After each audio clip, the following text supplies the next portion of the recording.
All right, so I'm in Desmos.com, and number 1 is y equals x squared. So we'll type that in. And then if you don't, so this is called a parabola, if you guys have heard of that before. To get our 5 exact points, remember you can click on that like gear, that setting tool, and then click on the thing that looks like a table. And then there's your 5 points that you can use on your graph. So write those 5 points down, negative 2, 4, negative 1, 1, 0, 0, 1, 1, 2, 4, and go ahead and graph that at the big graph at the bottom of your page. So for number 1, which we just wrote down those coordinates on Desmos, we're going to go ahead and graph that. I'm going to graph this in black, so we're going to make a dot at negative 2, 4.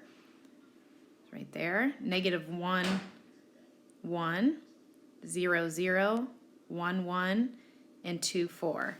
And hopefully you're drawing this better than I am. And go ahead and try your best to connect those dots. So there is our basic parabola. Okay, now they want us to change colors and to graph this function f of x equals x squared plus 2. Oh, and if you notice, we're going to skip this domain and range. We're not going to really worry about that right now, so you don't need to do that. All I'm going to ask for when you're all done is for you to submit a picture of your graph that's in the bottom right corner, and use, you're going to need 3 different colors. So you can go ahead and type this one onto Desmos, x squared plus 2, and then go ahead and graph those points. So we're going to go ahead and graph those points now on our picture. Negative 2, 6, negative 1, 3, 0, 2, 1, 3, and 2, 6. And go ahead and, the best you can, connect those dots. So what we notice about these 2 parabolas, it maybe seems the blue one's smaller than the black one, but that's not really true. It's just higher by 2 units. Okay, finally, maybe you're going to guess here what's going to happen with this third one. So go ahead and type that into Desmos and get your 5 points. And go ahead and graph them on here. So x squared minus 3, and graph those points right here. Okay, push pause and then come back here and check your answer.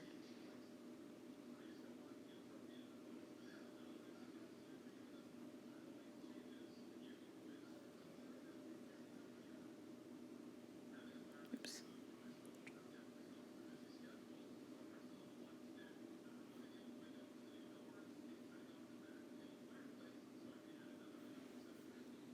Okay, so now we have this question to answer, and it is, describe the effect if you add this k at the end. What is going to happen? So what you notice here in the green one, we have a minus 3, and on the blue one, we have a plus 2, and it just is going to shift the graph up or down by that many units. So if it's a minus 3, notice the green graph is down 3 units from the black graph. And if it's a plus 2, notice it's up 2 units from that graph. Okay, question 5 wants you to create your own function.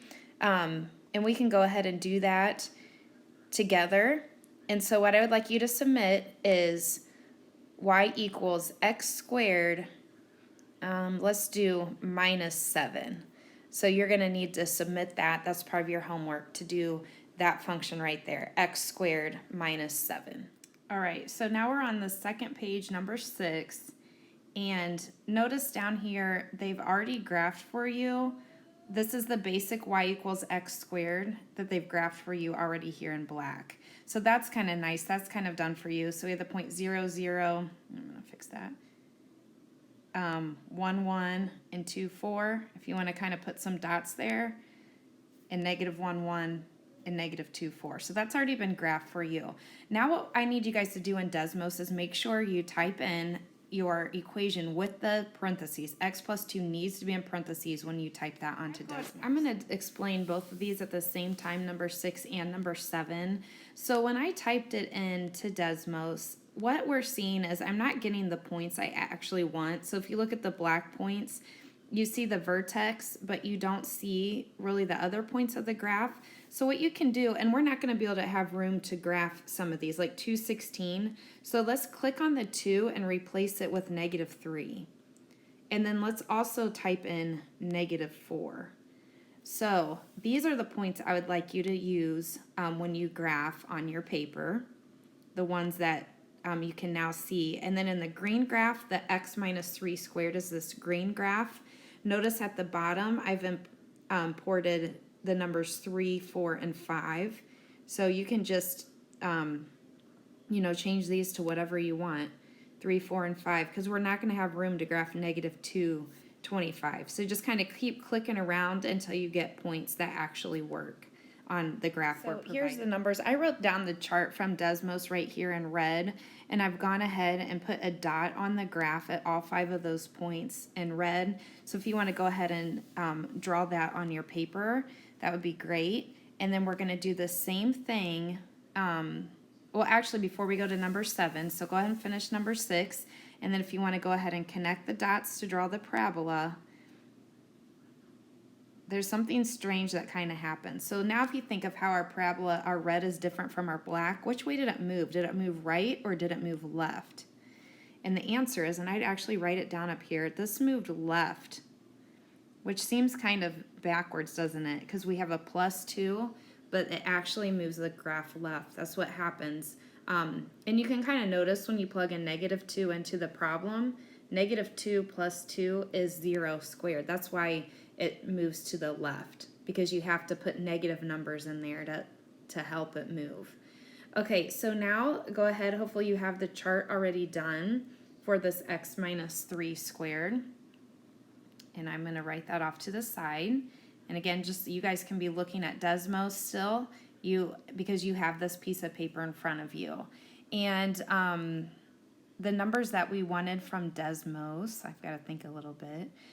Let's do 1, 2, 3, 4, and 5 as our numbers. So when 1 is in Desmos, 1 minus 3 squared is actually 4, and 1, 0, 1, 4. These again are taken right from Desmos. So positive 1 is 4, 2 is 1, 3, 0, 4, 1, and 5, 4. So which way did the blue graph, how's the blue graph different from the black graph? And hopefully you realize that this graph has moved right 3. So if the numbers are in parentheses, it moves right or left the opposite number. So if it's a -3, it moves right. If it's a +2, it moves left. Okay, so it moves right or left by the opposite number. So what I'd like you guys to do as your homework to show you understand this, can you guys graph y equals, in parentheses, x plus 4 squared. That you'll need to submit for homework, please. Okay, and finally now for page 3, again we have x squared, the basic graph, already graphed for us in black.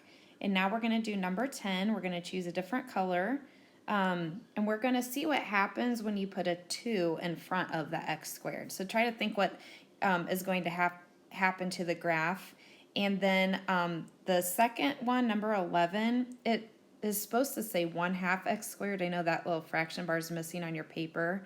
So I'm going to go ahead and type both of these on Desmos and let's see what happens. Okay, so these are my favorites. I have y equals x squared typed in as the black graph, y equals 2x squared as the red, and y equals 1/2 x squared as the green. So notice the vertex of all these parabolas are 0, 0. It has not moved up or down or right or left. It actually is making the graph skinnier or wider. So this red graph is skinnier, and kind of think of why that happens. This 2 in front means it's going to grow 2 times as fast as the black graph, where the green graph is going to be wider because it's only growing 1/2 as fast. So what we're going to do is click on the red graph in the setting tool and make its chart, and we're actually going to use those numbers. We don't have to change them. And then on the green graph, the setting tool, and make the chart for that. So go ahead and you guys keep looking at this chart and go ahead and graph those on your worksheet, please. So the 2x squared and the 1/2 x squared. All right, so I've gone ahead and graphed my coordinates, my red coordinates and my green coordinates. And then if you look at the red graph, I'm gonna go ahead and draw it now. You're gonna notice that it is thinner because like I said earlier, it's growing faster than the x squared. It's gonna grow 2 times faster. So you can write down that it's 2 times thinner. That's what the 2 does to the graph. For the green graph, each coordinate is multiplied by 1/2, so it's not growing as fast. I drew that really bad. Hopefully you guys can draw it a little bit better. But there's what your number 11 graph would look like. Okay, look ahead to number 12 and number 13, and notice that we have a negative in front of our x squared. So you guys can type it into Desmos, but all that's going to do is make all of the coordinates negative. So 0, 0 is still 0, 0. But on the black graph, instead of going 1, 1, we're going to graph 1, negative 1, negative 1, negative 1. And instead of 2, 4, we're going to graph 2, negative 4. So it's a complete reflection of the black graph. And again, you can type this on Desmos to get those exact coordinates if you missed what I just said. I am going to go ahead and graph onto Desmos this f of x, or again, y equals negative 3x squared. F of x equals negative 3x squared, and also y equals just negative x squared in blue and in purple. So you're going to notice for this purple graph, we're going to have to go off the chart a little bit to hit negative 2, negative 12. So just do your best in graphing those 5 points for the purple. Here are the finished graphs for 12 and 13. And do you guys see how down at the bottom, I just kind of estimated where 2, negative 12 was? It just goes off the graph a little bit. So then 14, describe the effects of a. So if you have a number in front of x squared, it's going to make the graph wider if it is like a fraction or a decimal. I'll just do like 1, oops, I don't know what happened to my pen here. If it's like 0.5, that would make, that's an example of making it wider. And it become more narrow the higher the number is. So if it was like a positive 3, it's going to get narrower. So the one I would like you guys to complete for your assignment is, and think of what this is going to look like, y equals negative, that's going to flip it upside down, 0.25 x squared. So that's the final question that I need you guys to graph for your assignment. Good luck. Show me all 3 pages